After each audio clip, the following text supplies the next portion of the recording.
Shadows hide more than secrets. Sometimes they hide heroes.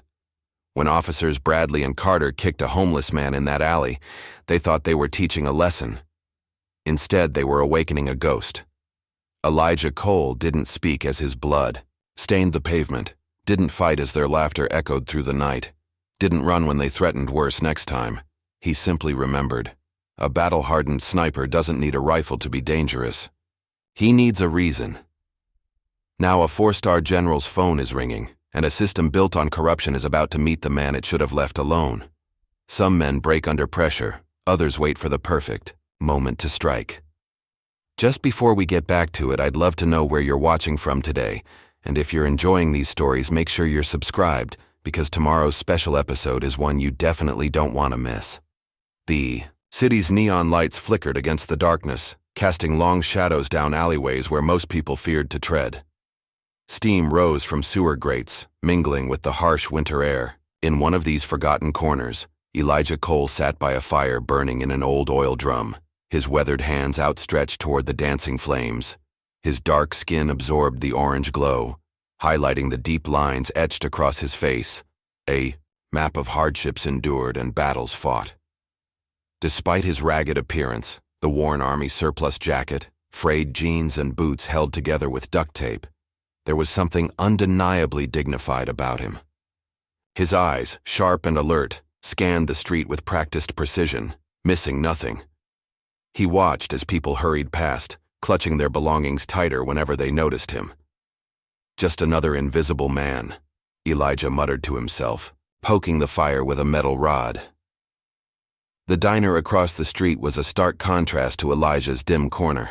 Light spilled from its windows, illuminating 3 police officers as they exited, laughing and adjusting their uniforms. Officer Bradley led the trio, tall and broad-shouldered with close-cropped blonde hair and a permanent smirk. Carter followed, thinner, but with the same predatory glint in his eyes, a shock of red hair visible beneath his cap. And trailing behind them was Mills, younger than the others, his brown hair slightly disheveled, his expression uncertain. "Look at 'em." Bradley nudged Carter, nodding toward a cluster of homeless people huddled around another barrel fire down the block. "City's going to shit with these bums everywhere." "Tax dollars at work," Carter snickered. "They get the streets, we get the paperwork." Mills said nothing, his gaze drifting toward Elijah, then quickly away when their eyes met. "Hey." Bradley's voice sharpened. "Mills, you with us?" "Yeah," Mills replied, clearing his throat. "Just thinking about that report from earlier." Bradley rolled his eyes. "Always by the book with you. Loosen up, rookie." They continued down the sidewalk, breath fogging in the cold air. Bradley suddenly stopped, nudging Carter and pointing toward a dumpster behind a restaurant where Elijah had wandered, searching for anything salvageable. "Hey, check this out," Bradley grinned, changing direction. Carter followed eagerly while Mills hesitated before trailing behind. Elijah heard them approaching but didn't look up. He'd learned long ago that acknowledging them only made things worse. "Well, well," Bradley's voice boomed. "Digging through trash again, are we?" Elijah straightened up slowly, his movements deliberate, controlled. "Just trying to find something to eat, officer." "You hear that, Carter? He's just trying to eat." Bradley stepped closer, invading Elijah's space. "You know what? I think I can help with that."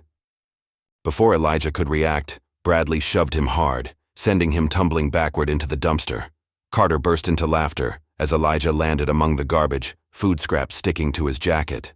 "Dinner is served," Carter hooted. Elijah didn't struggle or shout. He simply lay there for a moment, his eyes locked on Bradley's face, studying him with an intensity that momentarily wiped the smile from the officer's face. Mills stood frozen, his hand half raised as if to intervene. "Bradley, come on, we should get back to patrol." "Relax, Mills," Bradley said, not taking his eyes off Elijah. "Just taking out the trash." Elijah climbed out of the dumpster with surprising dignity, brushing off the garbage without a word. His calm demeanor seemed to irritate Bradley even more. "Got nothing to say?" Bradley stepped close again. "No apology for making us waste our time. "I apologize for the inconvenience, officer," Elijah said, his voice low but clear. Something in his tone, the lack of fear perhaps, made Bradley narrow his eyes.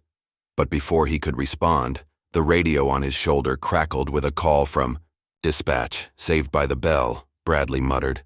"Let's go." As they walked away, Carter chuckled. That was classic, man. Mills glanced back at Elijah, his face clouded with shame. Once the officers were out of sight, an older homeless man named Frank shuffled over to Elijah. His gray beard was matted, and his eyes were watery with age. "Why you never fight back?" "Elijah?" Frank asked, offering him a half-empty bottle of water. "I've seen you take down guys twice your size when they mess with the younger folks here." Elijah accepted the water, taking a small sip before answering.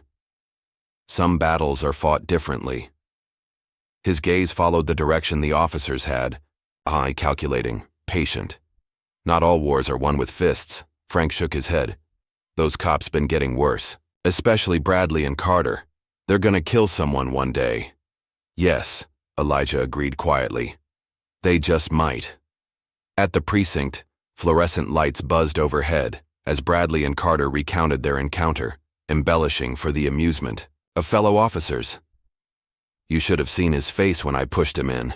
Bradley laughed, miming the action, like a turtle stuck on its back.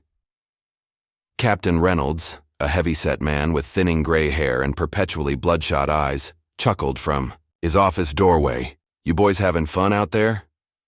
"Just community policing, Cap," Carter grinned. Reynolds nodded appreciatively. "As long as no one's filming, right?" He retreated back into his office without waiting for a response. Mills sat at his desk, filling out paperwork with more focus than necessary. He could feel the weight of complicity settling on his shoulders with each passing day. Back on the streets, as night deepened, Elijah moved methodically through the city. Despite his apparent disadvantage, he observed everything with military precision. He noted which officers patrolled which blocks, their rotation schedules, their blind spots. He watched Bradley meet with a known drug dealer in an alley, accept an envelope, and walk away without making an arrest.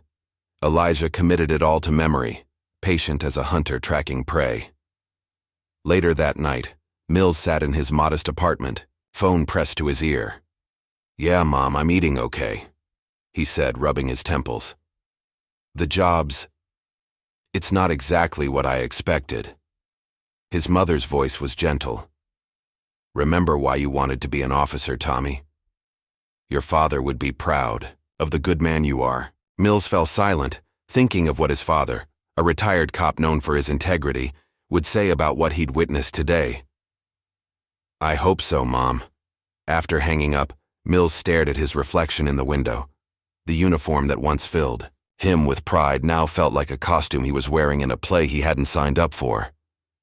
The next morning, Bradley and Carter spotted Elijah again, sitting on a bench near the park entrance. They approached, Carter kicking Elijah's foot to get his attention. "Still here?" Bradley sneered. "Thought we made it clear yesterday that we don't like seeing your face." Elijah looked up slowly, his expression unchanging. "One day, you're gonna regret this." The simple statement, delivered without emotion, caught Bradley off guard. For a split second, unease flickered across his face before he masked it with a harsh laugh. "Is that a threat?" he demanded, hand hovering near his baton. "Just an observation," Elijah replied calmly. Bradley leaned in close. "Listen carefully, old man. You're nothing, less than nothing, and nothing you ever do will matter to anyone. Remember that." As they walked away, Carter glanced back nervously. "That guy gives me the creeps." "He's just another bum," Bradley insisted, but his step was slightly quicker than before. Rain pelted down on a cluster of tents beneath the overpass, turning the ground to mud. Bradley and Carter strode through the makeshift shelter, kicking at tent poles and shouting orders. "Health inspection," Bradley called out mockingly, ripping open a tent flap to reveal an elderly woman clutching her few possessions. "This doesn't meet code. Gonna have to condemn it." He upended her bag, scattering medication bottles and personal items into the mud. The woman cried out but didn't dare confront him. Carter moved to another tent, dragging out a bearded man in his 50s. "You can't be here. public property. Please, the man begged. It's raining. I got nowhere else. Should have thought of that before you decided to be homeless, Carter replied, shoving the man down. As they continued their sweep, Mills hung back, ostensibly keeping watch but actually avoiding participation. He noticed a small, weathered photo that had fallen from someone's belongings, a military unit standing proud in desert fatigues. He picked it up, brushed off the mud, and carefully placed it on a nearby crate where its owner might find it. Later, at a diner near the precinct, Carter stabbed at his eggs with frustration. Anderson got promoted to detective. He's been here half the time I have. Bradley sipped his coffee. You want promotions? You gotta earn your way up. And how exactly do I do that? Carter demanded. Reynolds only notices you. Bradley leaned forward. Reynolds notices people who get things done, who understand the game. He lowered his voice. The streets are a gold mine if you know how to work them. Like with Vega? Carter asked, referring to the drug dealer Bradley had met with. Exactly, Bradley nodded. These dealers need protection. We provide it. For a fee. Everybody wins. Mills pretended to focus on his food, but his stomach turned at the conversation. Back at the precinct, Mills received a call about a missing homeless veteran, a man named Johnson, who frequented the area where Elijah stayed. Mills jotted down the details mechanically until the caller mentioned that Johnson had lost a leg in Afghanistan. He served 2 tours, the caller, a VA social worker, explained. He has severe PTSD. We're concerned he might harm himself.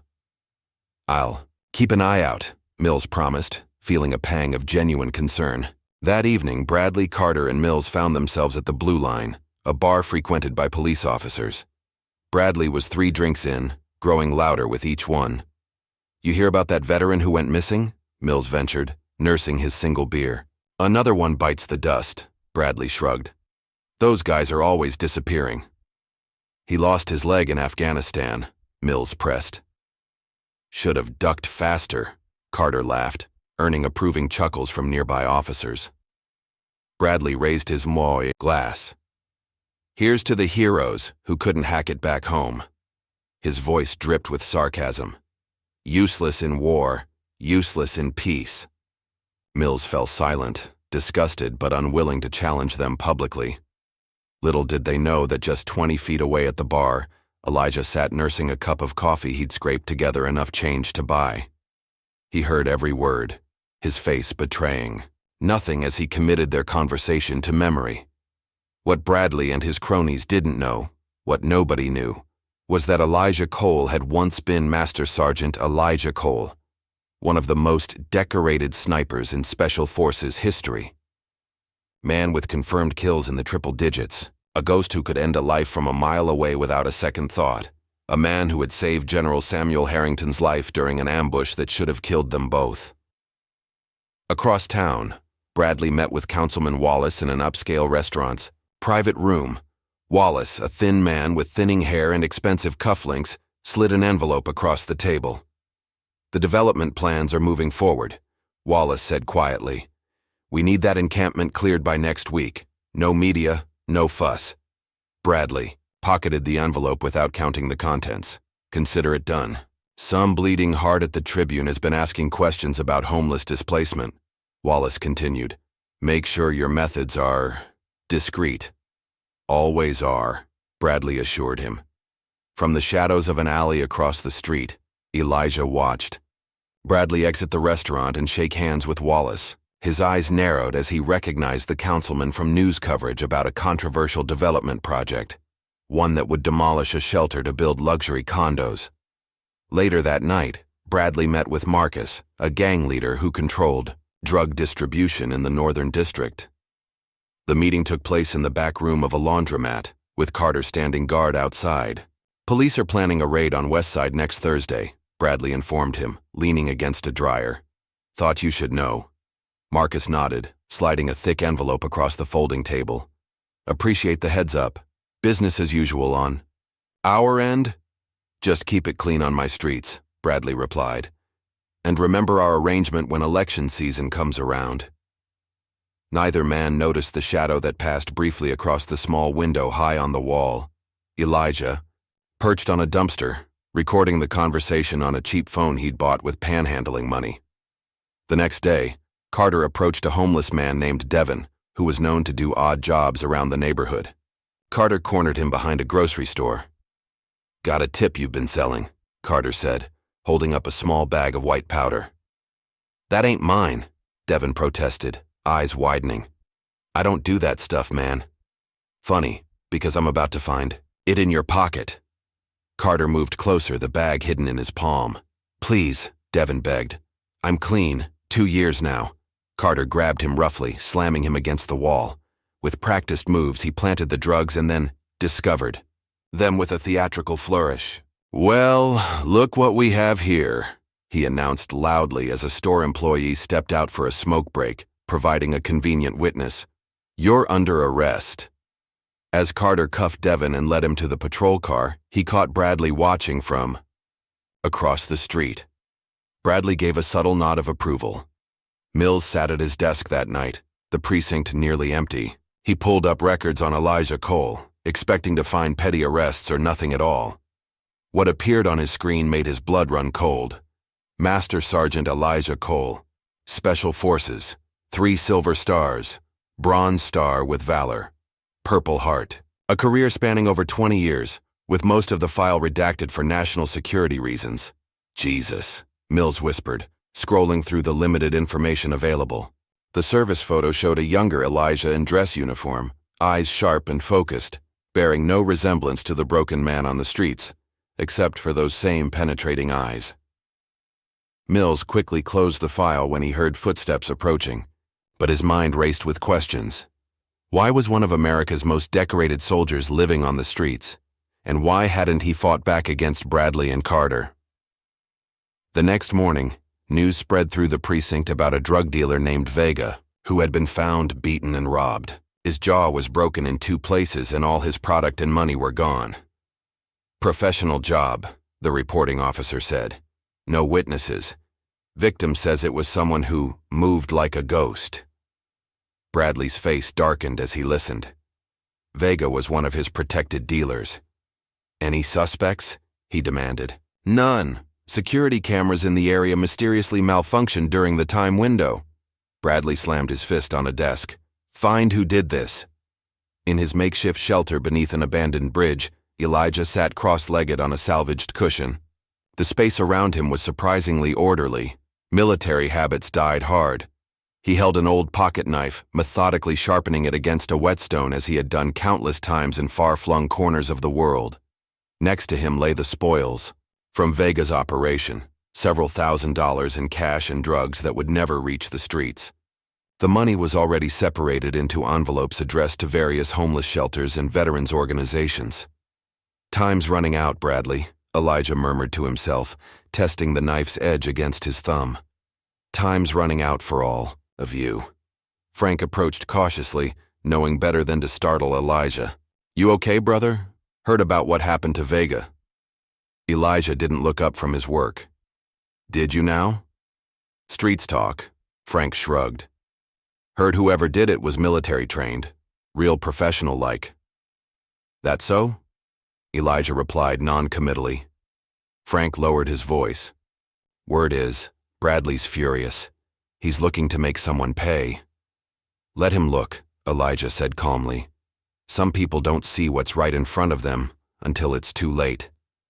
Frank hesitated. "Whatever you're planning, be careful. Bradley has friends. In high places."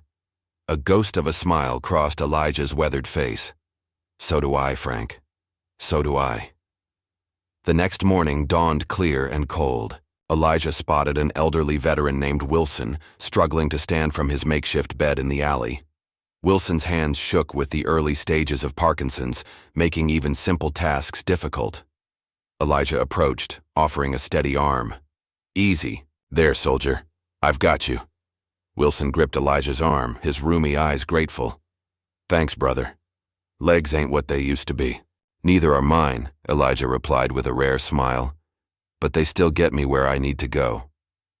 Neither man noticed the patrol car slowing at the mouth of the alley, or Bradley's eyes narrowing at the scene of compassion playing out before him. "Look at this touching moment," Bradley called out, exiting the vehicle. Carter followed, while Mills remained behind the wheel, watching with apprehension. "Officer," Elijah nodded respectfully, still supporting Wilson. "What's this? A bum's reunion?" Bradley approached, deliberately bumping into Wilson, who nearly lost his balance. "He fought for this country," Elijah said, his voice taking on an edge that hadn't been there before. "And now he's taking up my sidewalk," Bradley countered. He turned to Carter. "Don't you hate when they stick together like this, acting all entitled because they wore a uniform once upon a time?" Something in Bradley's tone, the disdain, the mockery of service, made Elijah's eyes flash. For just a moment, the mask of the broken homeless man slipped, revealing the warrior beneath. Bradley caught it, that momentary transformation, and for the first time, he felt a flicker of genuine unease. But rather than back down, he doubled down. "You know what? I think it's time we taught our heroes a lesson about who really runs these streets." And as Carter moved to grab Elijah's arm, neither officer realized they had just set in motion events that would destroy everything they had built. Neither realized they had just declared war on a ghost. Evening had settled over the city, bringing with it a biting cold that cut through even the thickest clothes. Elijah had spent the afternoon helping Wilson organize the medication he'd received from a free clinic. The elderly veteran's hands shook too much to sort the pills properly, and Elijah knew what it was like to need that kind of help. "You served in Vietnam, right?" Elijah asked as he arranged the pill bottles in order of daily use. Wilson nodded, his eyes distant. "2 tours. Long time ago now." "Never seems that long ago sometimes," Elijah replied softly. "The memories stay fresh." Wilson studied him. "Afghanistan? Iraq?" "Both. And places they don't put on the news." Elijah's voice was matter-of-fact, revealing nothing more. Wilson chuckled. "One of those guys, huh? The ones that go where nobody's supposed to be?" Elijah's slight smile was answer enough. "Figured." Wilson nodded. "Can always tell. Way you move, way you watch everything." A commotion down the street caught their attention. A group of homeless people were gathering their meager belongings, moving quickly. "What's happening?" Elijah asked a young woman hurrying past. "Bradley and Carter are on a tear tonight," she explained, clutching a backpack to her chest. "Already trashed 3 camps. They're headed this way." Wilson struggled to stand, panic clear on his lined face. "My stuff, I'll help you," Elijah assured him, gathering Wilson's belongings into a small duffel bag. He helped the older man to his feet just as a patrol car rounded the corner, headlights illuminating the alley. The car stopped, and Bradley emerged, his face flushed with irritation. Or alcohol, possibly both. Carter got out from the passenger side, already wielding his baton. "Well, look who it is," Bradley called out. "The old-timer and his bodyguard." Elijah positioned himself slightly in front of Wilson. "We're just leaving, officer." Bradley approached, his swagger more pronounced than usual. "Leaving? That sounds like you think you have a choice." He turned to Carter. "You see how these bums stick together? Like they've got some kind of code?" Carter chuckled, slapping his baton against his common brotherhood of the streets. Bradley's eyes narrowed as he watched Elijah supporting Wilson. Something about the scene, the protective stance, the dignity in Elijah's bearing, triggered a wave of disgust in him. "You know what I hate most?" Bradley stepped closer. "Weakness, pretending to be strength." "We don't want any trouble," Elijah said calmly. "Too late for that." Bradley's hand shot out, shoving Wilson roughly. The older man lost his balance, falling hard to the ground with a cry of pain. Elijah's face changed, just for an instant, as he helped Wilson sit up. Something cold and lethal flashed in his eyes before the mask of submission returned. "He needs a doctor," Elijah said, noting the blood on Wilson's temple where he'd struck the pavement. "What he needs is to get his ass off my streets," Bradley countered. He turned to see that Mills had finally exited the patrol car, watching the scene. With visible discomfort, "Mills, get over here and help educate our homeless heroes." Mills approached hesitantly. "Bradley, he's bleeding. Maybe we should call an ambulance." Bradley rolled his eyes. Always trying to save everybody. He turned back to Elijah. Your friend here got what was coming to him. Just like you're about to. Without warning, Bradley grabbed Elijah by his jacket collar and dragged him deeper into the alley, away from potential witnesses. Carter followed eagerly, while Mills stood frozen, watching Wilson try to crawl toward a wall for support. You think you're better than us? Bradley shoved Elijah against a dumpster. You and your pathetic veteran friend? Elijah said nothing, his eyes locked on Bradley's, measuring him. Nothing to say now? Bradley's first punch caught Elijah in the stomach, doubling him over. No more warnings or tough guy looks? Carter joined in, landing a blow to Elijah's kidney that drove him to his knees. Still, Elijah remained silent, his breathing controlled even as pain radiated through his body. Hold him up, Bradley ordered. Carter grabbed Elijah's arms, yanking him upright as Bradley delivered a series of blows to his face and torso. Blood spurted from Elijah's nose and split lip, staining his already dirty jacket. Mills stood at the mouth of the alley, his hands trembling. This wasn't law enforcement. This was assault, pure and simple. He took half a step forward, then stopped, overcome by cowardice. Do something, Wilson begged from where he sat propped against the wall. Please, they'll kill him. Mills looked away, shame burning through him. Then, without a word, he turned and walked back to the patrol car. He couldn't participate, but he couldn't find the courage to intervene either. In the alley, Bradley paused, breathing heavily from exertion. Elijah hung limply in Carter's grip, blood dripping from his face onto the dirty pavement. But despite the beating, his eyes remained clear and focused, and something in that gaze unnerved Carter. Bradley, Carter whispered. Maybe that's enough. Enough? Bradley laughed. We're just getting started. He leaned in close to Elijah's face. See, I've been watching you. You think you're so smart, observing everything, playing the quiet victim. But you're nothing, a nobody. He delivered another punch, this one splitting Elijah's eyebrow. Yet even through the blood and pain, Elijah's expression remained unchanged, watchful, calculating, waiting. Finish it, Bradley told Carter. Show me you've got what it takes. Carter hesitated, disturbed by Elijah's unwavering gaze. He's had enough. Do it, Bradley insisted. Reluctantly, Carter drove his knee into Elijah's ribs, then let him crumple to the ground. Bradley delivered a final kick to Elijah's side before standing back, satisfied with his work. Let that be a lesson, Bradley spat. Step out of line again and next time we won't stop. As they turned to leave, Elijah's voice, though weak, carried clearly in the night air. Officer Bradley. Bradley turned, surprised to hear his name. Blood dripped from Elijah's mouth as he spoke. I know who you are. I know what you've done. And I won't forget. Bradley's face darkened. He stepped back toward Elijah, grabbing a fistful of his jacket. You threatening me? Elijah's smile through bloodied teeth was chilling in its calmness. Just stating facts. Bradley shoved him back down. No one will ever remember you. You'll die in these streets and nobody will even notice you're gone. Elijah chuckled softly, the sound disturbing in context. Bradley stepped back, suddenly eager to be away from those penetrating eyes. Let's go, he muttered to Carter. They walked back to the patrol car where Mills waited, his knuckles white on the steering wheel. Had to teach him a lesson, Bradley explained as they climbed in.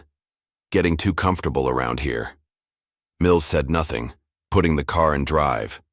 In the rearview mirror, he could see Wilson crawling toward Elijah, trying to help him up. Back in the alley, Elijah struggled to his feet, refusing Wilson's attempts to assist him. You need a hospital, Wilson insisted, alarmed by the amount of blood soaking through Elijah's clothes. No hospitals, Elijah replied, testing his ribs with a grimace. Nothing was broken, but the pain was intense. Just help me to the payphone. On 8th. Payphone? What for? Wilson asked, supporting Elijah as they limped toward the street. Time to call in a favor, Elijah answered, his voice hardening. A very old favor. The walk to the payphone took nearly 30 minutes, each step sending waves of pain through Elijah's battered body. Once there, he dug into his pocket for a crumpled calling card he'd kept for years. His fingers, sticky with blood, struggled with the tiny buttons as he dialed a number he'd memorized long ago, followed by a special access code. The line rang 3 times before a clipped voice answered. Department of Defense, Special Access Line, verification required. November, Echo Sierra 793 Alpha 0, Elijah recited, leaning heavily against the phone booth. A pause. Identity confirmed. How may I direct your call, Master Sergeant Cole? General Samuel Harrington, Elijah replied. Tell him it's Echo from Kandahar. Another pause, longer this time. 1 moment, sir. Wilson watched in amazement as Elijah waited, blood still trickling from his split lip. Finally, a deep voice came, on the line. This is General Harrington. Sam, Elijah said simply. It's Elijah Cole. The silence that followed was heavy with shock. When Harrington finally spoke, his voice was barely above a whisper. Elijah? I thought you were dead. Not yet, Elijah replied, wincing as he shifted his weight. But some local cops are trying their best to change that. What's happened? Where are you? The general's voice sharpened with concern. Remember Kandahar? The night raid that went sideways? How could I forget? Harrington answered solemnly. You saved my life and half the unit. Elijah closed his eyes briefly, steadying himself against another wave of pain. I saved your life once. Now I need you to return the favor. Anything, Harrington responded without hesitation. Just tell me what you need. Elijah detailed his situation, the corrupt officers, the beatings, the extortion racket, his voice growing stronger with each word. As he spoke, Wilson watched, his posture change, the homeless man falling away to reveal the soldier beneath. I'll handle it personally, Harrington promised when Elijah finished. Where can I reach you? Elijah gave him a number for a prepaid phone he'd hidden in his shelter, along with the address of an abandoned building where he sometimes stayed. Hang tight, Elijah, Harrington said. This is now a matter of national security. As Elijah hung up the phone, Wilson stared at him with new understanding. Who the hell are you really? Elijah wiped blood from his face with his sleeve. Just a soldier who's been hiding long enough. Across town, Bradley and Carter had stopped at the Blue Line bar to celebrate their productive evening. Mills had declined to join them, claiming a headache. To keeping the streets clean, Bradley toasted, raising his whiskey. Carter clinked glasses, but his enthusiasm seemed forced. That homeless guy, the way he looked at us. Didn't that seem weird to you?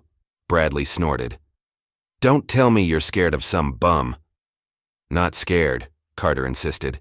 Just something about him. You're overthinking it. Bradley dismissed him with a wave. By tomorrow, he'll be licking his wounds in some other part of town. Probably won't see him again. Neither officer had any idea that across the city, General Samuel Harrington was already on a secure line to the Pentagon, setting in motion a chain of events that would shatter their world forever. I need a full operational team, Harrington was saying. Top clearance only, and get me everything you can on the Metro Police Department, especially officers named Bradley and Carter. Harrington's aide responded immediately. Yes, sir. How should I classify this operation? The general's voice was steel. Fallen Eagle recovery. Priority Alpha. 3 days after the beating, FBI Special Agent Diana Walker strode into the Metro Police Department. Her dark suit was impeccably tailored, her badge prominently displayed on her hip. Behind her followed Agent Michaels, tall and silent with observant eyes that missed nothing. Officers glanced up from their desks, conversations quieting as the agents approached the front desk. I need to speak with Captain Reynolds, Walker stated, her tone making it clear this wasn't a request. The desk sergeant hesitated. May I ask what this is regarding? Federal investigation, she replied simply. I won't ask again. Minutes later, Walker and Michaels were seated in Reynolds' office, the captain visibly uncomfortable as he offered them coffee. They declined. "What can I help the FBI with today?" Reynolds asked, forcing a jovial tone. "We're conducting an investigation into complaints of civil rights violations in your precinct," Walker explained, opening a folder, "specifically targeting of homeless individuals and veterans." Reynolds laughed nervously. "Must be some mistake. My officers follow proper procedure." "That's what we're here to determine." Michaels spoke for the first time, his voice revealing nothing. As the interview continued, officers gathered in small groups, whispering. "FBI?" Carter murmured to Bradley when he arrived for his shift. "What's happening?" Bradley shrugged, projecting confidence he didn't entirely feel. "Probably that shooting across town last week. Nothing to do with us." Carter wasn't convinced. "They've been talking to Reynolds for over an hour." "Relax." Bradley clapped him on the shoulder. "This is our house. We're untouchable here." Mills watched the exchange from his desk, a knot forming in his stomach. Something was happening, something connected to Elijah Cole, he was certain of it. In Washington, D.C., General Harrington sat in a secure conference room within the Pentagon, surrounded by intelligence officers and legal advisors. On the screen, before them was a detailed profile of Officer James Bradley. "Multiple complaints of excessive force, all dismissed," an analyst was saying. "Financial records show deposits inconsistent with his salary. Phone records indicate regular contact with known drug dealers, and this man..." A photo appeared on screen. "Councilman Wallace currently under separate investigation for corruption." Harrington nodded grimly. "And Officer Carter?" "Similar pattern, though he appears to be Bradley's subordinate rather than an equal partner. Officer Thomas Mills is newer to the force, fewer complaints, but present during multiple incidents." "What about Cole's military record?" Harrington asked. A different officer stepped forward. "Master Sergeant Elijah Cole, 3 Silver Stars, Bronze Star with Valor, one of our most decorated snipers. After his discharge, he struggled with PTSD but refused treatment. Dropped off the grid about 3 years ago." Harrington studied the service photo of Elijah. "I want Colonel Davis on the ground today. Full surveillance package. I want to know every move Bradley and Carter make." "Sir," one of the legal advisors interjected, "this is unusual protocol for a civilian complaint." Harrington's eyes hardened. "This isn't just a complaint. This is about one of our most decorated operators being systematically abused by corrupt cops. And I owe him my life." Back at the precinct, Walker and Michaels finally emerged from Reynolds' office. The captain followed, his face flushed with anger or embarrassment. "We'll need access to your duty rosters and patrol records for the past 6 months," Walker informed him. "And we'll be interviewing your officers individually." Reynolds forced a tight smile. "Of course, whatever you need." As the agents left, Reynolds gestured Bradley into his office, slamming the door behind them. "What the hell did you do?" Reynolds hissed. "The FBI doesn't show up for routine complaints." Bradley maintained his composure. "I haven't done anything you haven't signed." "Off on, Captain." Reynolds jabbed a finger into Bradley's chest. "Fix this. Whatever it is, make it go away." "It's probably about that homeless guy," Bradley suggested. "The one who's been causing trouble." "Then find him and shut him up," Reynolds snapped. "Legally," he added as an afterthought. Later that day, a tall, distinguished man in civilian clothes arrived at the temporary apartment Elijah was using, courtesy of General Harrington. The man knocked once, then identified himself. "Colonel Davis, Army Intelligence, the General sent me." Elijah opened the door, his face still bruised but healing. He assessed Davis with a professional's eye before stepping aside to let him enter. The apartment was Spartan, a single bed, a table with 2 chairs, and a duffel bag of clothes. The only personal touch was a small framed photo of a military unit, standing before a helicopter in desert terrain. "Master Sergeant," Davis greeted him, with respect. "It's an honor. Your reputation precedes you." Elijah gestured to the table. "What's the situation?" Davis laid out several folders. "We've established surveillance on Officers Bradley and Carter, Captain Reynolds as well. The FBI has opened an official investigation, but they don't know about our involvement yet. Elijah nodded. And the general? Arriving tomorrow, Davis confirmed. He's personally overseeing this operation. A ghost of a smile crossed Elijah's face. Sam always did like to handle things himself.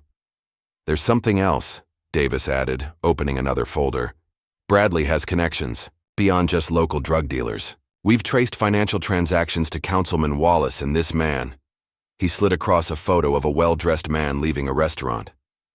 Richard Keller, real estate developer. They're planning to demolish the Eastern District homeless encampments. For a new development project, Elijah studied the photo. The same area where veterans like Wilson live? Precisely, Davis confirmed. This goes beyond harassment. It's systematic displacement for profit. Elijah's expression darkened. How do you want to proceed? The general wants to build an airtight case, Davis explained. FBI handles the legal end. We provide intelligence support. But first, we need to establish your credibility as a witness. Which means I need to come in from the cold, Elijah concluded. Davis nodded. We have a full medical team standing by at Fort Belvoir. The general wants you checked out, your injuries documented. Then we'll proceed with formal statements.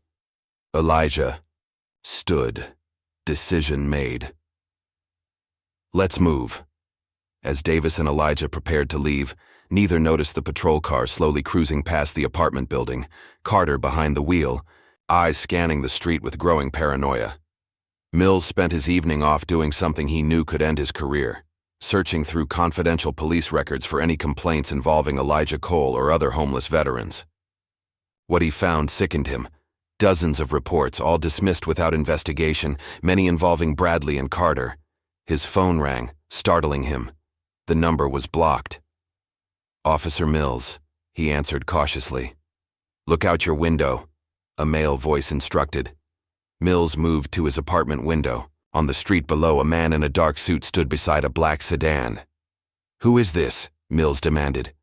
Someone who knows you're struggling with your conscience, the voice replied. Someone who can help you do the right thing. What do you want? To give you a choice. Come down now and we talk. Stay up there, and when this all comes crashing down, and it will, you go down with Bradley and Carter. Mills stared at the man below, heart racing. I'll be right down. 5 minutes later, Mills sat in the sedan across from Agent Michaels. Officer Mills, we know you were present during the assault on Elijah Cole, Michaels stated without preamble. We also know you didn't participate. Mills swallowed hard. How do you know about that? Michaels slid a phone across the seat. When you're ready to do the right thing, make the call. One chance, Mills. That's all you get. After Michaels dropped him back at his apartment, Mills sat with the burner phone in his hand for hours, weighing his options, his loyalty to the badge against his sense of right and wrong. Bradley, meanwhile, was enjoying an evening with fellow officers who shared his approach to policing. They gathered in a private room at the Blue Line, drinking and laughing about their community outreach. To keeping the streets clean, Bradley toasted, unaware that every word was being recorded by devices placed by Colonel Davis's team hours earlier. Speaking of, one officer leaned in, heard FBI's sniffing around. Anything to worry about? Bradley waved dismissively. Nothing I can't handle. I've got Reynolds in my pocket and friends upstairs. This will blow over. As Bradley bragged, a convoy of black SUVs with government plates was pulling into a private airfield outside the city. General Samuel Harrington, dressed in civilian clothes but carrying himself with unmistakable military bearing, descended from the lead vehicle. Colonel Davis greeted him. Everything's in place, sir. And Cole? At the medical facility now. Doctor reports 3 broken ribs, facial lacerations, kidney contusion, all documented. Harrington's jaw tightened. And our targets? Bradley's at a bar with his crew. Carter's at home. Reynolds is still at the precinct, trying to manage the FBI situation. Good. Harrington nodded. Time to make the call. That night, Bradley finally returned to his apartment, slightly drunk and fully confident that whatever storm was brewing would miss him entirely. He kicked off his shoes and poured himself another drink when his phone rang. Yeah, he answered. Officer, James Bradley? A deep, authoritative voice inquired. Who's asking? Bradley responded, irritated. My name is General Samuel Harrington, United States Army. I'm calling about your recent interaction with Master Sergeant Elijah Cole. Bradley froze, glass halfway to his lips. Who?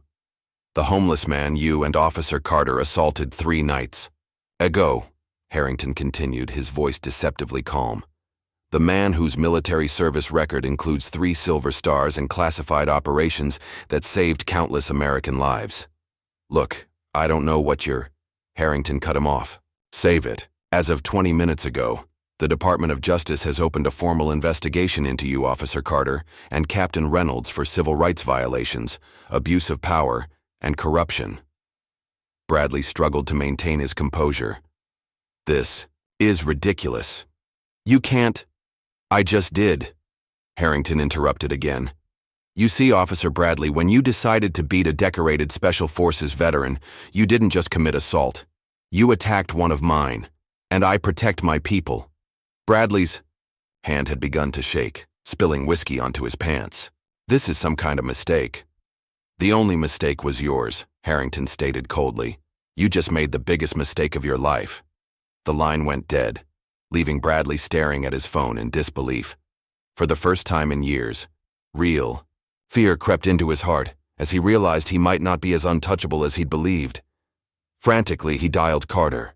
We've got a problem, he said when Carter answered. A big one. Across town, Elijah sat in a comfortable hospital room at Fort Belvoir, his injuries properly treated, wearing clean clothes provided by the military. For the first time in years, he allowed himself to remember who he had been before the trauma and disillusionment had driven him to the streets. A knock at the door preceded General Harrington's entrance.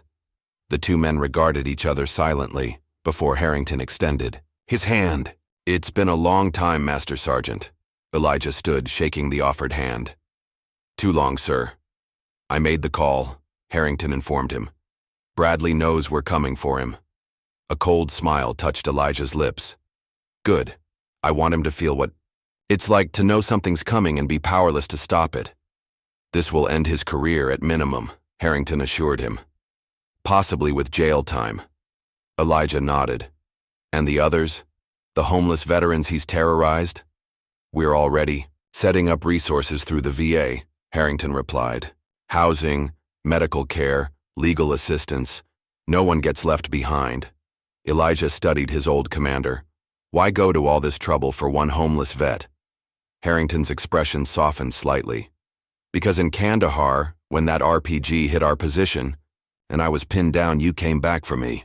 Carried me 2 miles through enemy territory with a bullet in your own leg. Just doing my job, Elijah said quietly. No. Harrington shook his head. It was beyond duty. And I never forgot.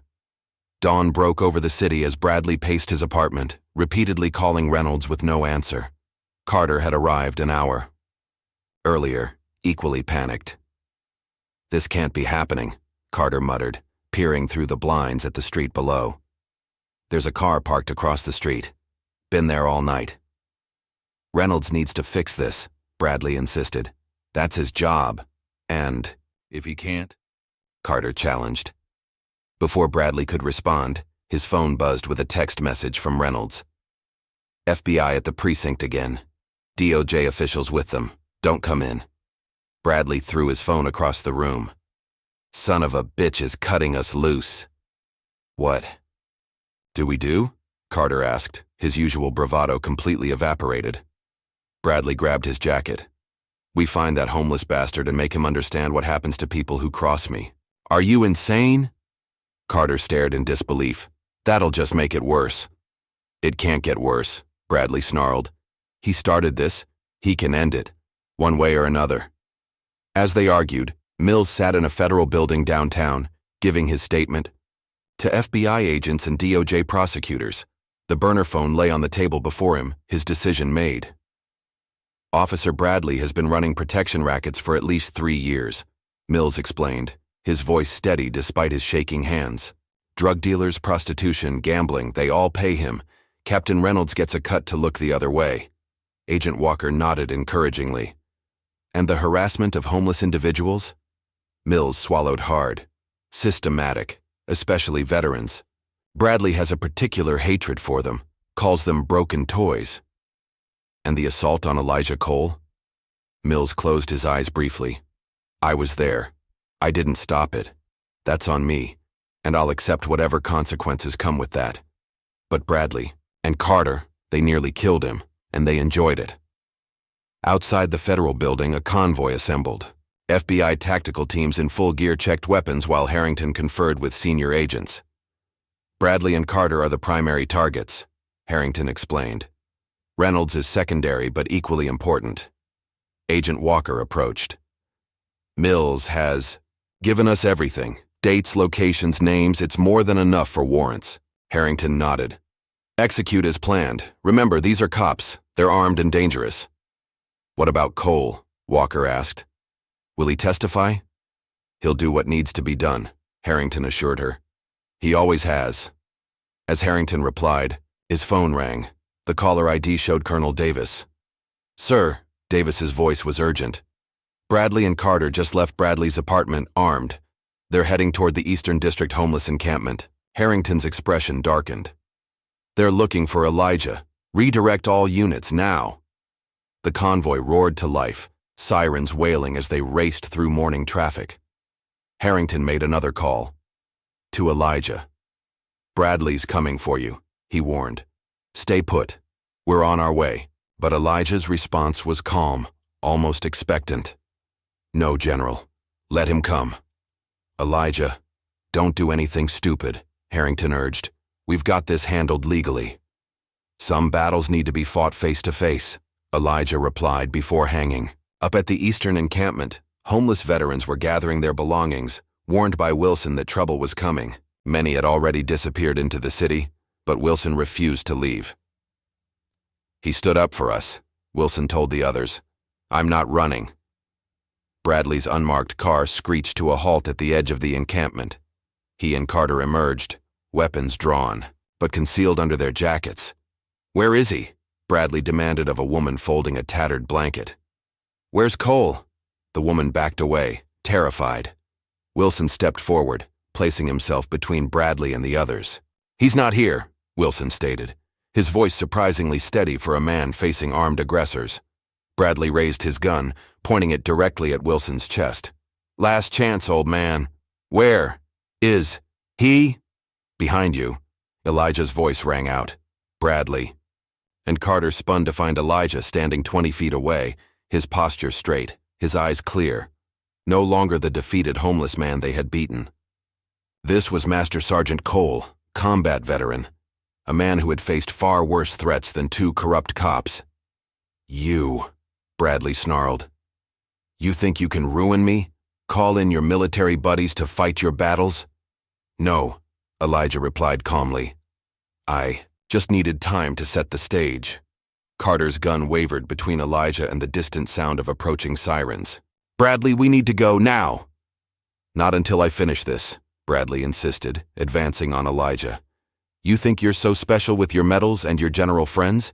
You're still nothing. A broken, useless, drop your weapon. The command came from Mills, who appeared from behind a tent, his service weapon aimed squarely at Bradley. Bradley's eyes widened in shock. Mills, what the hell are you doing? The right thing, Mills answered, his stance firm despite his evident fear. For once, Carter panicked, raising his gun toward Mills. Put it down, Mills. You're making a mistake. The only mistake was following you two, Mills replied, not lowering his weapon. It's over. The standoff held for 3 excruciating seconds before Bradley made his choice. With a roar of rage, he swung his gun toward Elijah.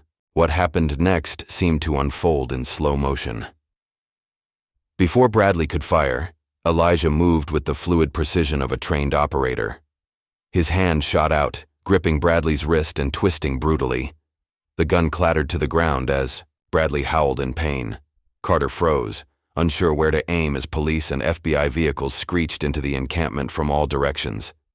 In one smooth motion, Elijah swept Bradley's legs from under him, driving him face first into the dirt and pinning, his arm behind his back with practiced efficiency. You were right about one thing, Elijah said quietly as Bradley struggled beneath him.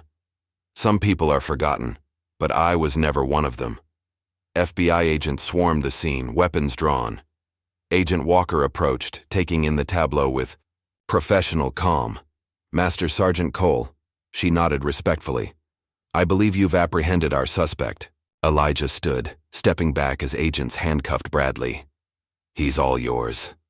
Carter surrendered without resistance, shock evident on his face as he was led away. Mills holstered his weapon, looking simultaneously relieved and terrified. General Harrington arrived moments later, surveying the scene with satisfaction. Well done, Elijah. Elijah watched as Bradley and Carter were placed in separate vehicles. It's not finished yet. No, Harrington agreed, but it's a good start. As the vehicles pulled away, Elijah turned to the gathered homeless veterans who had witnessed everything. Many stared at him with new understanding, seeing for the first time the warrior who had lived among them.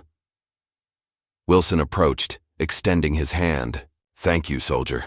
Elijah clasped the offered hand firmly. No man left behind. That's the promise we made. Harrington stepped forward. And it's a promise we intend to keep, for all of you. For the first time in years, Elijah Cole smiled. Not the guarded smile of a man hiding his strength, but the genuine expression of someone who had finally found his way home from a very long war. Days after the confrontation at the homeless encampment, the precinct hummed with nervous energy. Officers spoke in hushed tones, exchanging rumors about Bradley and Carter's arrests. The story had been briefly mentioned in the local news, but the full details remained under wraps as the federal investigation expanded.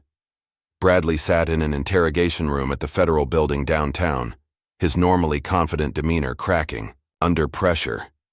His attorney, a sharp-dressed man named Lawrence Wilson, whispered urgently in his ear.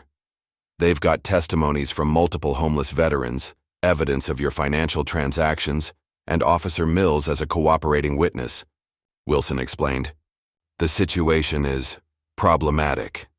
Problematic? Bradley hissed. I'm looking at federal charges because some homeless vet called in a favor. This is a setup. Wilson sighed. The homeless vet was Master Sergeant Elijah Cole. 3 Silver Stars, countless classified operations. The Pentagon considers him a national asset. I don't care if he's Captain America, Bradley snapped. He was just another bum when He stopped abruptly, realizing his near admission. When you what? Wilson pressed. Beat him within an inch of his life? Because that's what the medical report says and there are witnesses. Bradley's face flushed with anger.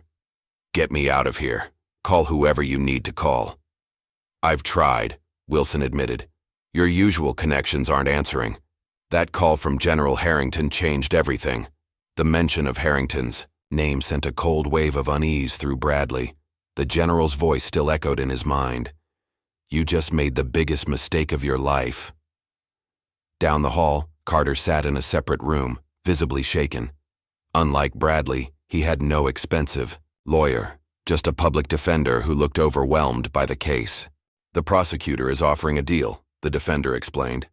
Testimony against Officer Bradley and Captain Reynolds in exchange for reduced charges. Carter ran a trembling hand through his hair. If I talk, Bradley will destroy me. If you don't talk, the federal charges will destroy you anyway, the defender countered. 20 years minimum. With cooperation, maybe 5. Before Carter could respond, the door opened. Agent Walker entered, placing a folder on the table. Office Carter, she began. We've been monitoring the precinct communications. Captain Reynolds has already begun distancing himself from you and Bradley. He's planning to claim he had no knowledge of your activities. Carter's face hardened. That lying bastard. He took a cut of everything. Walker nodded to the defender. The deal expires in 1 hour. After that, we proceed with full charges against all parties. As the federal case built, Captain Reynolds sat in his office, desperately calling political contacts. Each call ended the same way. Polite excuses followed by quick goodbyes. No one wanted to be associated with what was quickly becoming a major corruption scandal. His intercom buzzed. Captain, there's someone here to see you. Who is it? Reynolds barked. He says his name is Colonel Davis, sir. Military intelligence. Reynolds froze. Military intelligence? Here? Send him in, he managed, quickly straightening his desk. Colonel Davis entered, his civilian clothes doing nothing to hide his military bearing. He carried a slim briefcase and wore an expression of professional detachment. Captain Reynolds. Davis greeted him. I'm here to discuss the coal situation. Reynolds forced a smile. Of course. Please sit down. This is all a terrible misunderstanding. Officers Bradley and Carter were acting outside department protocols. Davis placed his briefcase on the desk and removed a single document. This is a military intelligence surveillance transcript from 3 weeks ago. You, Bradley, and Councilman Wallace discussing the removal of homeless veterans from the development zone. The blood drained from Reynolds' face. That's taken out of context. We have 17 similar transcripts, Davis continued calmly, along with records of deposits to your offshore account. Interesting banking choice for a police captain. Reynolds slumped in his chair. What do you want? Cooperation, Davis replied simply. General Harrington wants every corrupt officer in this precinct identified and removed. You're going to help us do that. Across town, Elijah sat in General Harrington's temporary command center, a suite of rooms at a high-security government building. His physical wounds were healing, the bruises fading to yellowish smudges on his dark skin. He studied the evidence. Wall where photos of Bradley, Carter, Reynolds, and various associates were connected with red string, mapping out the corruption network. They've been operating like this for years, Elijah observed. Why now? Why is the Pentagon getting involved in a local police corruption case? Harrington placed a hand on Elijah's shoulder. Because you called. But also because this isn't just about corrupt cops anymore. The development project involving Councilman Wallace has defense implications. Elijah raised an eyebrow. What kind of implications? The land they're trying to clear of homeless veterans. It sits adjacent to a classified communications facility. Wallace's development partner has concerning foreign connections. So this is national security now, Elijah concluded. It always was, Harrington confirmed. You just gave us the thread to pull. In the evening, a military drone circled high above the city, its advanced cameras tracking specific targets. Carter, released on bail, noticed the aircraft's distinctive silhouette as he hurried home, pulling his collar higher against imagined observers. He'd made his deal with the prosecutors. In 48 hours, he would provide formal testimony against Bradley and Reynolds. Until then, he needed to keep his head down and stay alive. Carter's phone rang. He answered without checking. The caller ID. You turned on me. Bradley's voice was ice cold. Carter stopped walking, his heart pounding. Bradley, I didn't have a choice. They have everything. We always have choices, Bradley interrupted. And you made the wrong one. Look, man, we're both screwed here, Carter pleaded. The feds know everything, the protection rackets, the development deal with Wallace, everything. Bradley's laugh was hollow. So what's your play? Rat me out and walk away? I'm looking at 20 years, Bradley. What would you do? I wouldn't betray my partner, Bradley replied, his voice dropping to a dangerous whisper. Sleep tight, Carter, and watch the skies. They're watching you. The line went dead, leaving Carter standing on the sidewalk, staring fearfully at the drone still visible against the darkening sky. Miles away, in a nondescript hotel room, Bradley pocketed his burner phone. Despite being out on bail, he'd chosen not to return to his apartment. The terms of his release prohibited contact with Carter or Reynolds, but Bradley had never been one to follow rules. His regular phone chimed with a news alert. Bradley opened it to find his own face staring back at him, a department photo alongside a headline. Metro police officers charged in federal corruption probe. Damn it, he muttered, throwing the phone onto the bed. His house of cards was collapsing. His police career was over, that much was certain, but Bradley had always been a survivor. He still had one card to play, one way to regain control of the situation. Elijah Cole had started this, and Elijah Cole would end it. Bradley retrieved a duffel bag from the closet, checking its contents. A non-service weapon, ammunition, and $50,000 in cash, his emergency escape fund. He had contacts across the border, people who could make him disappear if necessary. But first he had unfinished business. At the command center, Mills shifted uncomfortably in his chair as he identified fellow officers in surveillance photos. "These 6 are directly involved in Bradley's operation," he explained to Agent Walker and Colonel Davis. "They run protection for different neighborhoods. Johnson handles prostitution, Turner takes care of gambling, and so on." "And Reynolds knew about all of it?" Walker asked. Mills nodded. "He didn't just know, he coordinated. Bradley might have been the enforcer, but Reynolds made the connections with Wallace and the other city officials." Walker made notes. "What about the attacks on homeless veterans? Was that part of the operation?" "That was personal for Bradley," Mills admitted, shame evident in his voice. "He hated them, said they were failed soldiers who didn't deserve respect." Davis's expression darkened. "Any idea why he targeted them specifically?" Mills hesitated. "I always thought maybe it had something to do with his father. Bradley once mentioned his dad was military, died in some operation. Said he died for nothing. I think he was taking that anger out on every veteran he encountered." "Colonel." Davis exchanged a significant look with Walker. "Check Bradley's family history," he instructed an aide. "Find out about his father's military service." The aide returned less than an hour later, placing a file before Davis. "Sir, Bradley's father was Staff Sergeant William Bradley, killed in action in a classified operation in Afghanistan under General Harrington's command." Davis closed his eyes briefly. "Get the general. Now." General Harrington arrived minutes later, his face grave as he reviewed the file. "Operation Black Echo," he murmured. "I remember it. Staff Sergeant Bradley was point man. He stepped on an IED. And now his son has been systematically terrorizing veterans," Davis noted, "including Elijah Cole, who served under your command." Harrington's expression hardened.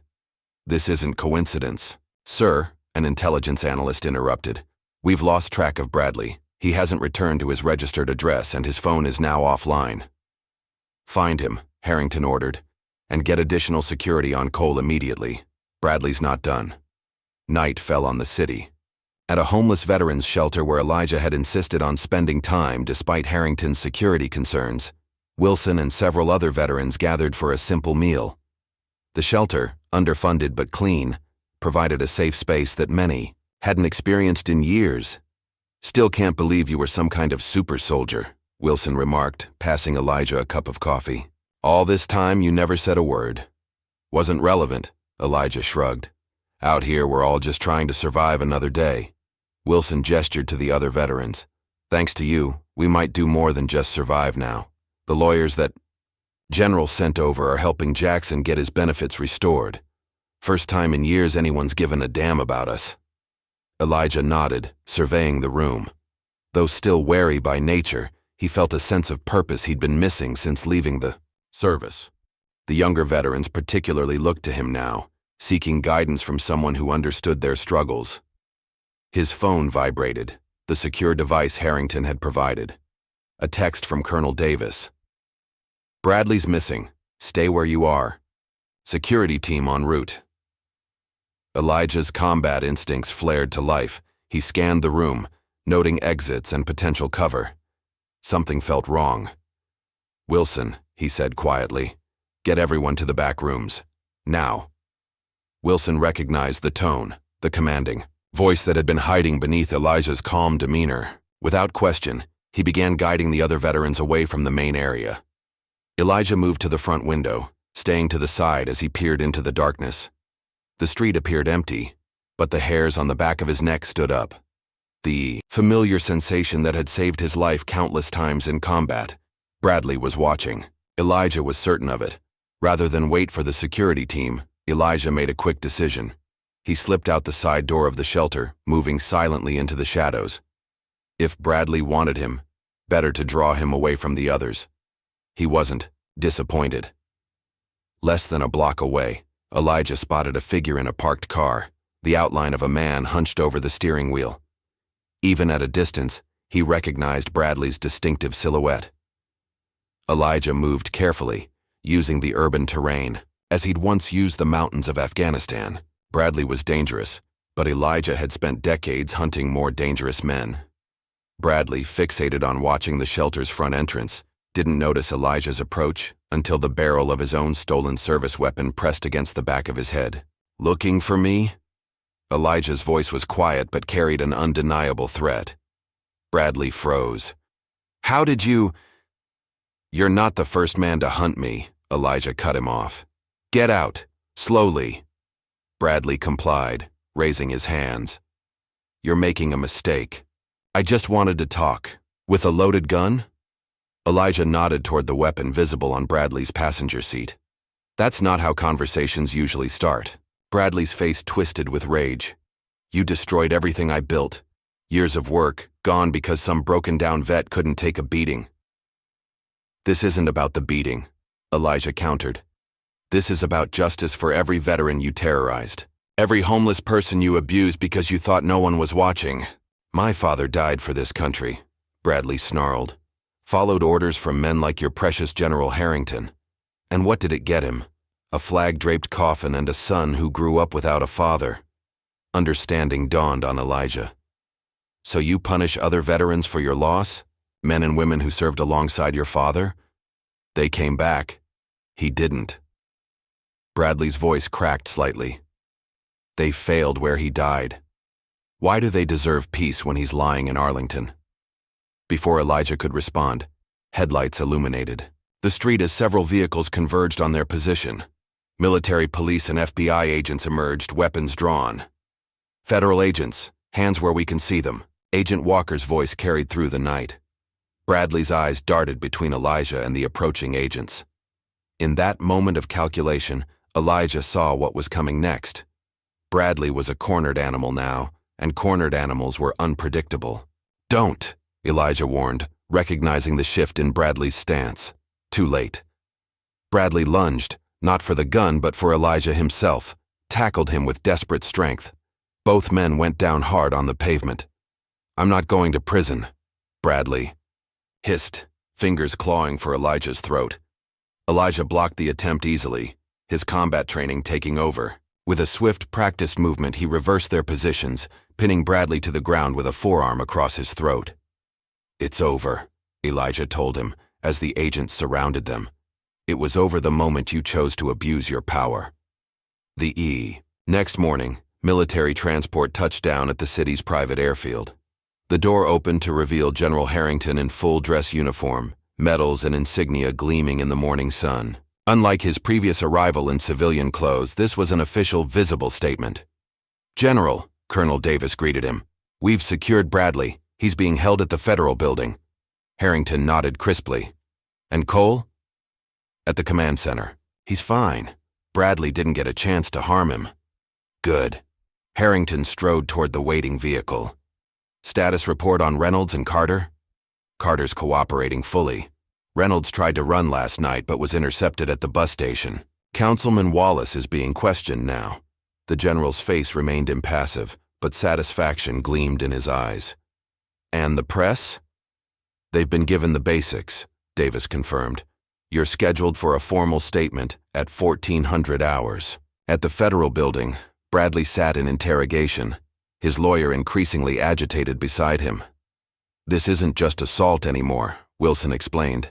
"Attempted murder of a federal witness, conspiracy, corruption. They're piling on charges. That could put you away for life." Bradley stared at the wall, unresponsive. "Are you listening to me?" Wilson demanded. "Your best option is to cooperate. Tell them everything about Reynolds, Wallace, all of it. So I can be like Carter?" Bradley finally spoke, his voice dripping with contempt. "No, they've taken everything else. They don't get my dignity, too." The door opened, and Agent Walker entered accompanied by a federal prosecutor. "Officer Bradley," Walker began. "It's just Bradley now," he interrupted bitterly. "My badge is gone, remember?" Walker placed a file on the table. "We found your father's military records. Staff Sergeant William Bradley, KIA in Afghanistan, 2005. Bradley flinched visibly at the mention of his father. "He served with honor," Walker continued. 3 tours. Bronze Star recipient. Don't talk about my father, Bradley warned. I wonder what he would think of how you've treated his brothers and sisters in arms, Walker pressed. The veterans you've harassed and beaten. The oath you've betrayed. You know nothing about him. Bradley slammed his fist on the table. I know he saved 4 members of his unit before stepping on that IED. Walker replied calmly. Posthumous Silver Star. A hero. Bradley's composure cracked. Years of bottled rage and grief spilled through.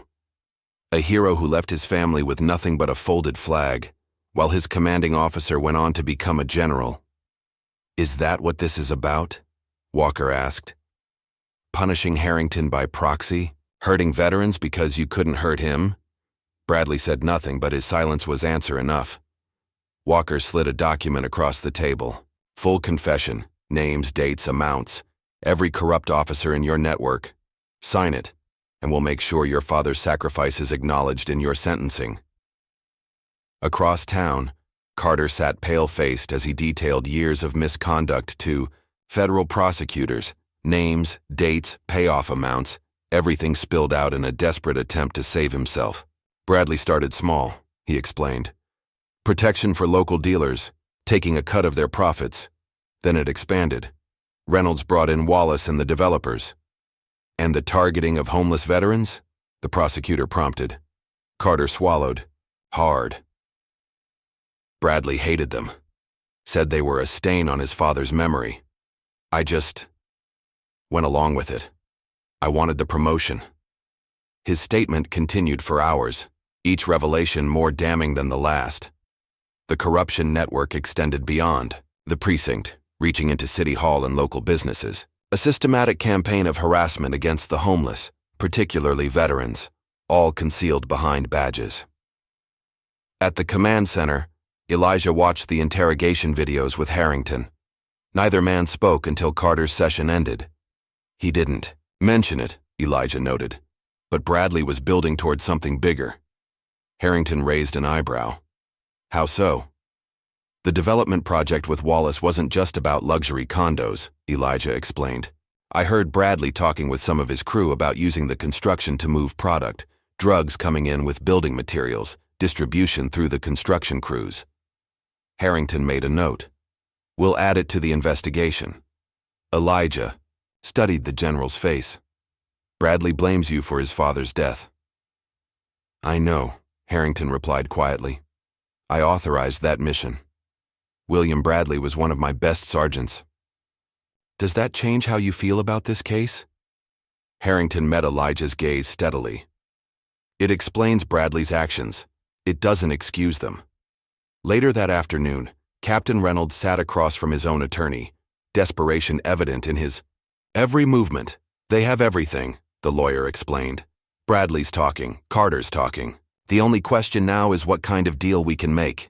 Reynolds buried his face in his hands. This can't be happening. I'm 3 years from retirement. Retirement is off the table, the lawyer stated bluntly. We're talking about minimizing prison time now. The door opened, and Colonel Davis entered with a federal prosecutor. Reynolds straightened, a last vestige of authority in his bearing. Captain, Davis acknowledged him coldly. Your options have narrowed considerably. Bradley has provided sworn testimony about your role in the corruption network. Reynolds scoffed. Bradley's trying to save himself. Perhaps, Davis conceded. But we have audio recordings, financial records, and witness testimonies that corroborate his claims. Your offshore accounts were particularly sloppy. The blood drained from Reynolds's face. I want immunity. The prosecutor laughed. That ship has sailed. The best we can offer is reduced charges in exchange for testimony against Councilman Wallace and the other city officials involved. Reynolds' resistance crumbled. What do you want to know? As Reynolds began his confession, Councilman Wallace was facing his own reckoning. FBI agents had raided his office that morning, emerging with boxes of documents and electronic devices. News cameras captured his ashen face as he was escorted to a waiting vehicle, his carefully crafted public image shattering in real time.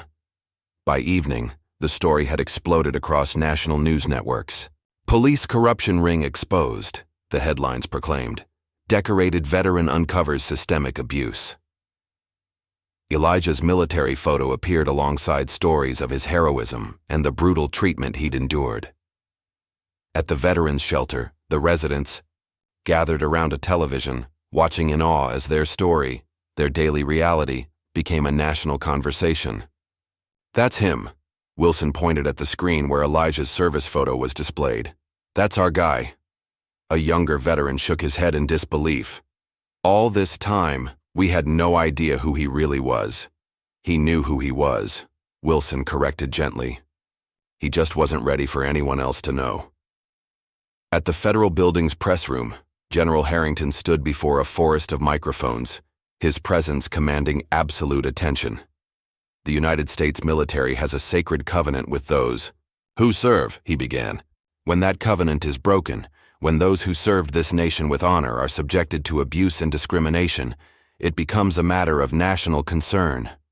Reporters shouted questions, but Harrington continued uninterrupted. "Master Sergeant, Elijah Cole is one of our nation's most decorated combat veterans. The treatment he received at the hands of corrupt officers is not just a crime, it's an affront to every man and woman who has worn the uniform." In a secure room watching the broadcast, Elijah shifted uncomfortably at the praise. He'd never sought recognition, especially not like this. The press conference continued as Harrington outlined the charges against Bradley, Carter, Reynolds, and the expanding circle of corrupt officials. The general stopped short of revealing the national security implications, but made it clear that the Pentagon's involvement was not merely about one veteran's mistreatment. "This case has exposed a cancer within local law enforcement," Harrington declared. "A cancer we intend to remove completely." As the general concluded his remarks, a reporter called out, "Will Master Sergeant Cole be making a statement?" Harrington's VO response was protective. "Sergeant Cole has served this nation enough. He deserves privacy and respect, something he was denied on our streets." That evening, Bradley sat alone in his cell, the gravity of his situation finally sinking in. His father's legacy, which he'd claimed to protect, had been tarnished by his own actions. The irony wasn't lost on him. A guard approached. "You have a visitor." Bradley looked up in surprise. His lawyer had left hours ago, and he had no family in the area. "Who is it?" The guard didn't answer, simply opening the door to the visitation room. Bradley entered cautiously. Seated at the metal table was General Harrington, still in his dress uniform. "Sit down, Bradley." Harrington gestured to the chair across from him. Bradley remained standing. "I have nothing to say to you." "Then listen," Harrington replied evenly. "I knew your father. He was a good soldier, one of the best. He died saving his men, including me." Bradley's jaw tightened. "And you got to come home a hero while he came home in a box." "Yes," Harrington acknowledged, surprising Bradley with his candor. "Not a day passes that I don't think about the men and women who didn't come home. Your father among them." "Spare me the memorial speech," Bradley spat. Harrington's expression hardened. "I'm not here to ease your conscience, Bradley. I'm here because your father would be ashamed of what you've become. You dishonored his sacrifice by abusing the very people he died protecting." The words struck Bradley like physical blows. His carefully constructed justifications began to crumble. "The judge will consider your father's service in sentencing," Harrington continued. "But make no mistake, you will pay for what you've done to Elijah Cole and every other veteran you terrorized." Bradley slumped into the chair, the weight of his actions finally crushing his defiance. "What happens now?" "Justice," Harrington stated simply, rising to leave. "Something you should have been delivering instead of obstructing." As Harrington exited, Bradley called after him. "Does Cole know about my father?" Harrington paused. "He knows. And unlike you, he understood that your father's sacrifice deserved honor, not vengeance." The general's words hung in the air long after he departed, leaving Bradley alone with the truth he'd been running from for years. Outside the federal building, Elijah waited by a government vehicle. When Harrington emerged, their eyes met in silent communication. "It's done," Harrington confirmed. Bradley's fighting is over. Elijah nodded. And the others? The dominoes are falling, Harrington assured him. Reynolds, Carter, Wallace, they're all cooperating now. The whole network will be dismantled. For the first time since his return from combat, Elijah felt a weight lifting from his shoulders. Not just the burden of his recent battles, but the heavier load he'd carried home from war, the survivor's guilt, the isolation, the loss of purpose. What now, Elijah? Harrington asked quietly. You've completed this mission. Where do you go from here? Elijah gazed at the city skyline, considering the question. I'm not sure yet, but I'm done hiding. Harrington clasped his shoulder. Whatever. You decide. You're not alone anymore. That's a promise. As night fell over the city, Elijah returned to the veterans' shelter. The men and women there greeted him differently now, not with the deference due to his newly revealed military status, but with the respect earned by someone who had fought for them when no one else would. Wilson approached, offering his hand. Welcome home, soldier. And for the first time in years, Elijah felt that maybe, just maybe, he truly was home. 3 weeks after Bradley's arrest, the national media remained fixated on the unfolding corruption scandal. Morning talk shows, evening, news programs, and online publications competed for the latest developments, each revelation more shocking than the last. The investigation has expanded to include 13 officers, 4 city officials, and multiple business owners, a news anchor reported as footage played of officers being escorted from the precinct in handcuffs. In what authorities are calling one of the most extensive police corruption cases in recent history. Elijah watched the coverage from the modest apartment General Harrington had arranged for him. He'd initially resisted the offer, preferring the independence of his homeless existence, but practical considerations had won out. The media attention made returning to the streets impossible, and winter was approaching. A knock at the door announced Wilson's arrival. The older veteran had become a regular visitor, acting as a liaison between Elijah and the homeless community. You're famous now, Wilson commented, nodding toward the television. Elijah shook his head. Not the kind of attention I ever wanted. Maybe not, Wilson agreed, but it's getting results. The city approved emergency funding for the veterans' shelter yesterday. Beds for everyone this winter. Elijah allowed himself a small smile. That's something, at least. More than something, Wilson corrected. For guys who've been sleeping under bridges for years, it's life-changing. The two men fell silent as the news coverage shifted to a segment about Elijah himself. His military photo appeared alongside footage of the homeless encampment where he'd lived.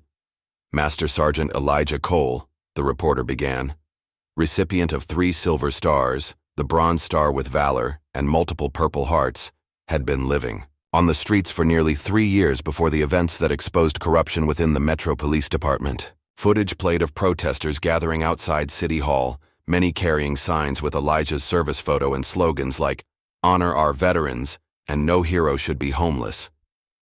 Turn it off, Elijah requested quietly. Wilson complied, understanding Elijah's discomfort with the spotlight. People need heroes, Elijah, especially now. I'm not a hero, Elijah insisted. I was just trying to survive, like everyone else out there. Maybe, Wilson acknowledged. But you did what none of us could. You made them see us. Really see us. Before Elijah could respond, his phone rang. The caller ID showed Agent Walker. The trial dates are set, she informed him. Bradley and Reynolds. Next month. Carter's testifying as part of his plea deal. Will I need to testify? Elijah asked, dreading the prospect of public scrutiny. Most likely, Walker confirmed. Your testimony is central to the case, but we'll work with you to make it as manageable as possible. After ending the call, Elijah stared out the window at the city skyline. The prospect of reliving his experiences in a crowded courtroom filled him with unease. Years of operating in the shadows had left him ill-equipped for public attention. You'll get through it, Wilson assured him, reading his expression. One more mission, soldier. Elijah nodded. One more mission. Across town, Mills sat in a sparsely furnished office at Internal Affairs. His new assignment, assisting the department-wide cleanup, had come with both relief and burden. Relief at escaping criminal charges, burden in facing the colleagues he was now investigating. His supervisor, Lieutenant Sandra Hayes, entered with a stack of files. "2 more officers from the 5th Precinct," she said, placing them on his desk. "Both connected to Bradley's protection racket." Mills sighed. "How deep does this go?" "Deep enough that we'll be busy for months," Hayes replied. "But you're doing the right thing, Mills. Finally." The acknowledgement carried a sting of guilt. Mills thought of all the times he'd stayed silent, all the abuses he'd witnessed without intervention. "I should have spoken up sooner," he admitted. "Before Elijah got hurt." Hayes studied him. "Yes, you should have, but you're speaking now, and that counts for something." She paused. "The Veteran Outreach Program is looking for police liaisons. Someone to rebuild trust with the homeless community. I recommended you." Mills blinked in surprise. "Me? After everything that happened?" "Because of everything that happened," Hayes corrected. "You've seen both sides. That makes you valuable." The possibility of redemption, of making amends, resonated with Mills in a way his police work never had before. "I'd like that," he said quietly. The courthouse was packed on the first day of Bradley's trial.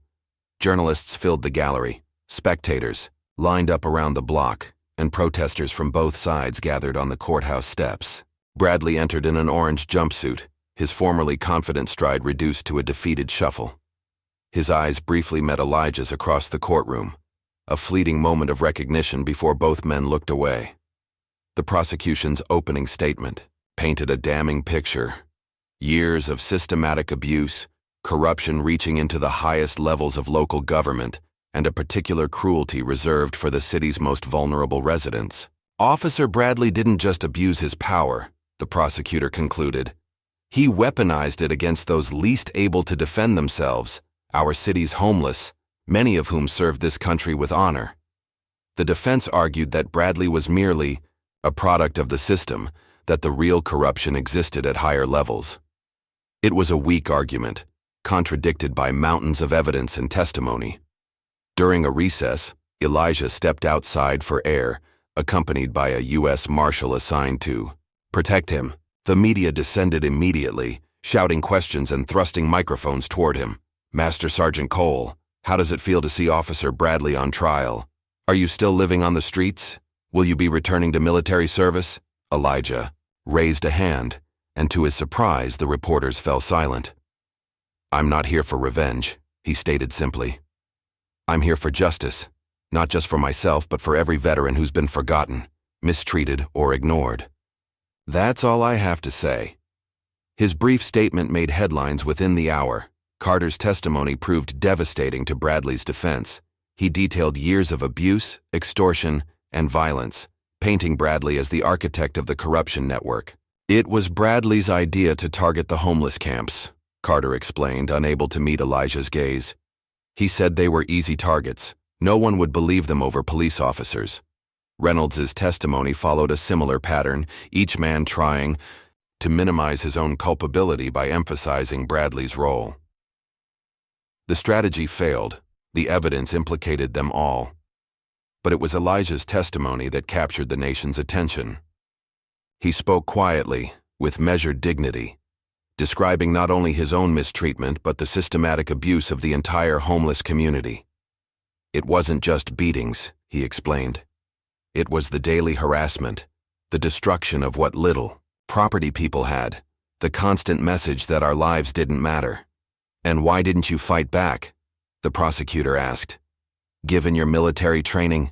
Elijah considered the question. "Because I was fighting a different battle then, trying to find my way back from war, and because I knew violence wouldn't solve anything. These men had the system on their side." "What changed?" the prosecutor pressed. "They crossed a line," Elijah replied simply. "Not just with me, but with people who couldn't defend themselves. Someone had to stand up." The jury deliberated for less than 6 hours before returning their verdict, guilty on all counts. Bradley showed no emotion as the verdict was read, his face a mask of resignation.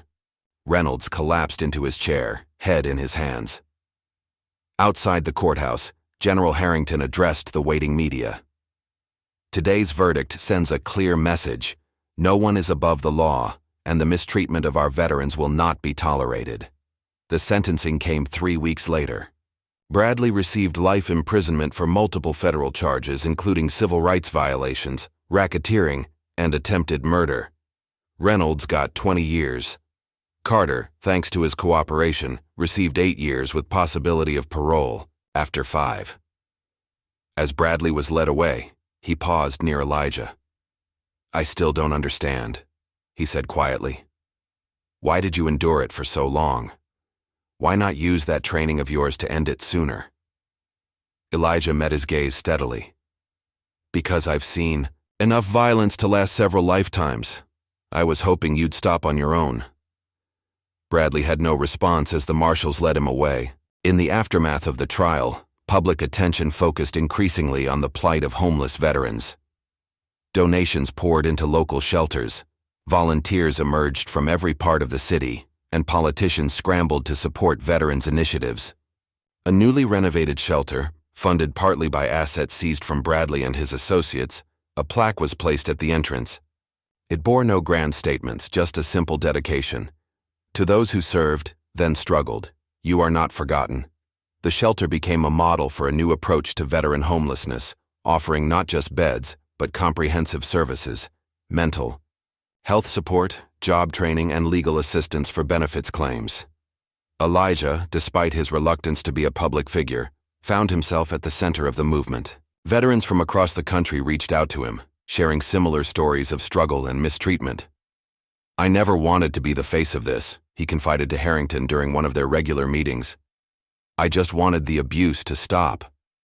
"Sometimes, we don't choose our missions," Harrington reminded him. "Sometimes they choose us." The general had one more surprise for Elijah, an official offer of military reinstatement, with full rank and benefits. "The Secretary of Defense signed off personally," Harrington explained, sliding the paperwork across the table. "You could be back in uniform by next month if you want." Elijah stared at the documents, feeling the weight of the decision. For years, the military had been his identity, his purpose. Its structure had given meaning to his life in ways civilian existence never had. "I need time to think about it," he said finally. Harrington nodded, understanding. "Take all the time you need. The offer stands." 6 months after the trials concluded, the city had changed in ways both visible and subtle. The corrupt police administration had been replaced, with emphasis on community engagement and accountability. The Eastern District, once slated for luxury development, had instead become the site of a veterans' housing project.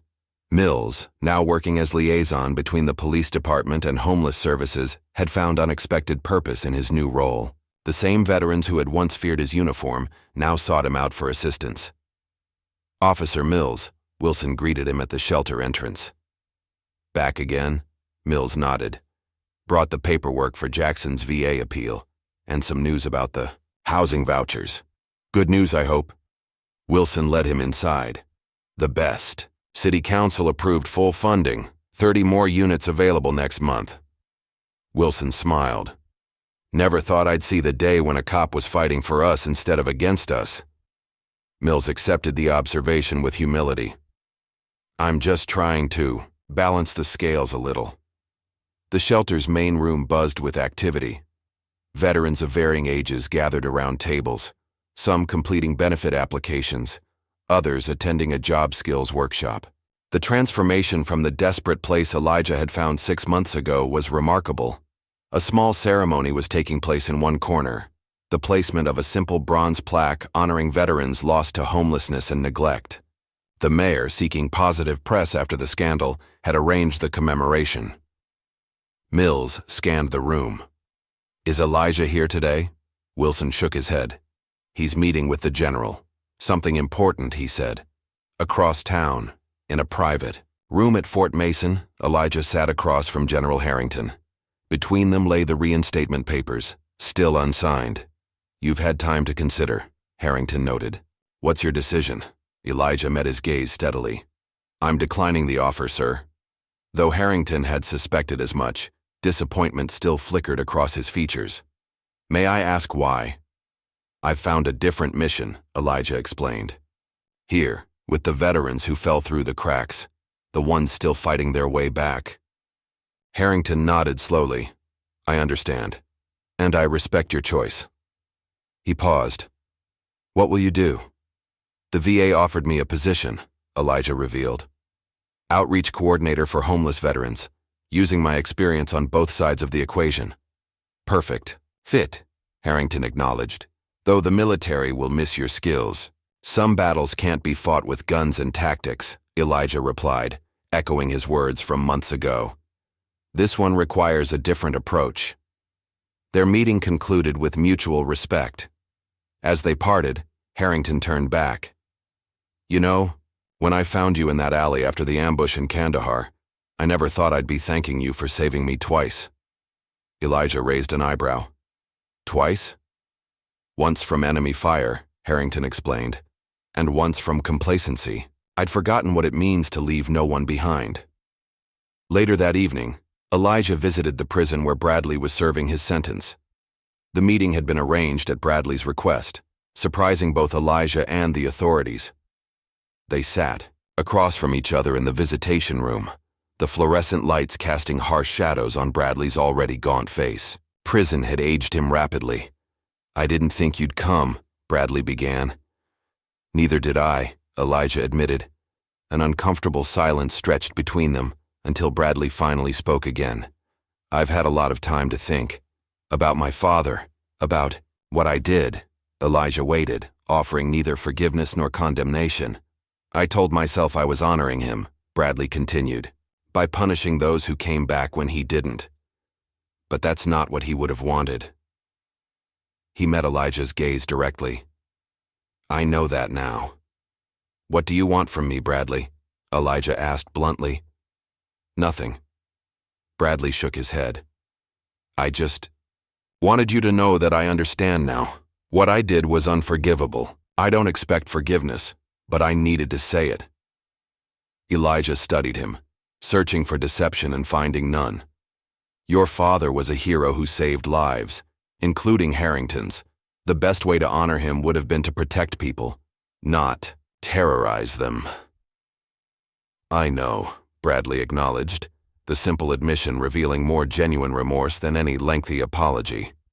As Elijah rose to leave, Bradley asked, "The veterans at the shelter, are they getting help now?" "Yes," Elijah confirmed. "Things are changing." A ghost of relief crossed Bradley's face. "Good. That's good." Carter received a similar visit, though his reaction was markedly different. Where Bradley had found a measure of clarity in prison, Carter remained focused on his own suffering. 8 years, he complained bitterly, while Reynolds got 20. "How is that fair? I was just following orders." "The same excuse used by every man who ever committed atrocities," Elijah observed. Quietly, Carter had no response. Mills's transformation proved more genuine. On a crisp autumn morning, he led a training session for new police recruits, focusing on interactions with homeless individuals. "The badge doesn't make you superior," he emphasized. "It makes you responsible. Remember that every person you encounter has a story, has value." The recruits, fresh-faced and earnest, took notes. Among them was a young woman whose brother had served in Afghanistan, part of a new wave of officers drawn to the force in the wake of the reforms. At the veterans' shelter, a new project was underway. Under Elijah's guidance, former homeless veterans were being trained as peer counselors, using their lived experience to help others navigate the system. "You've been there," Elijah explained, to the participants. "You know the challenges in ways no bureaucrat ever could. That makes you invaluable." Wilson, now employed as the shelter's intake coordinator, watched with approval. "From the streets to helping others in 6 months. Not bad, Master Sergeant." "Just Elijah now," he corrected gently. The military was another life. The city's homeless. Population remained substantial, but the atmosphere had changed. Where once there had been resignation and fear, now there was cautious hope.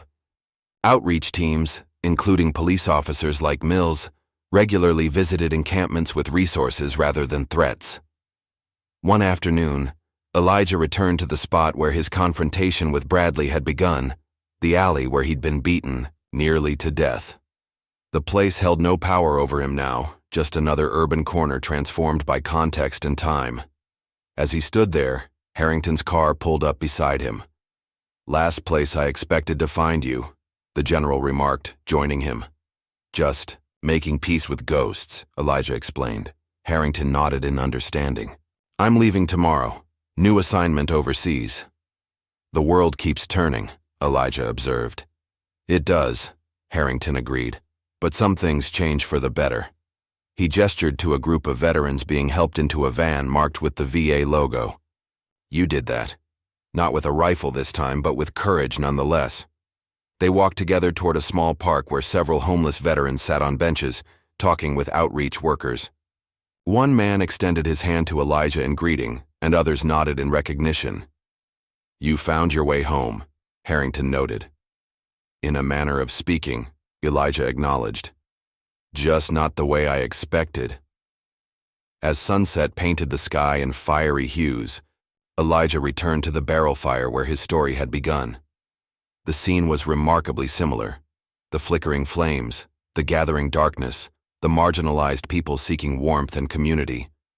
Yet everything had changed. The fear was gone from their eyes, replaced by determination. A younger veteran approached an older man struggling with his belongings, offering assistance just as Elijah had once helped Wilson. Elijah watched the interaction with quiet satisfaction, seeing his own actions reflected and multiplied. The cycle of compassion continuing without him, the true measure of lasting change. As darkness fell completely, a news van drove slowly past the gathering. The reporter inside glanced out, perhaps hoping for a glimpse of the now famous Elijah Cole. But Elijah stepped back into the shadows, letting the story unfold without him. Some battles were fought in the spotlight, with guns and glory. Others were fought in quiet moments of dignity and compassion, far from cameras and acclaim. Elijah had fought both kinds now, and he knew which victory mattered more. Elijah watched the younger veteran help the older man to shelter, his voice barely audible as he murmured, "Some battles are fought differently. Ever wonder how many heroes walk among us, invisible in plain sight?" Remember Elijah Cole's journey. Not all battles are fought with weapons, and the most important victories often happen in silence. If this story moved you, please like, subscribe, and share for more powerful narratives that challenge us to see beyond appearances.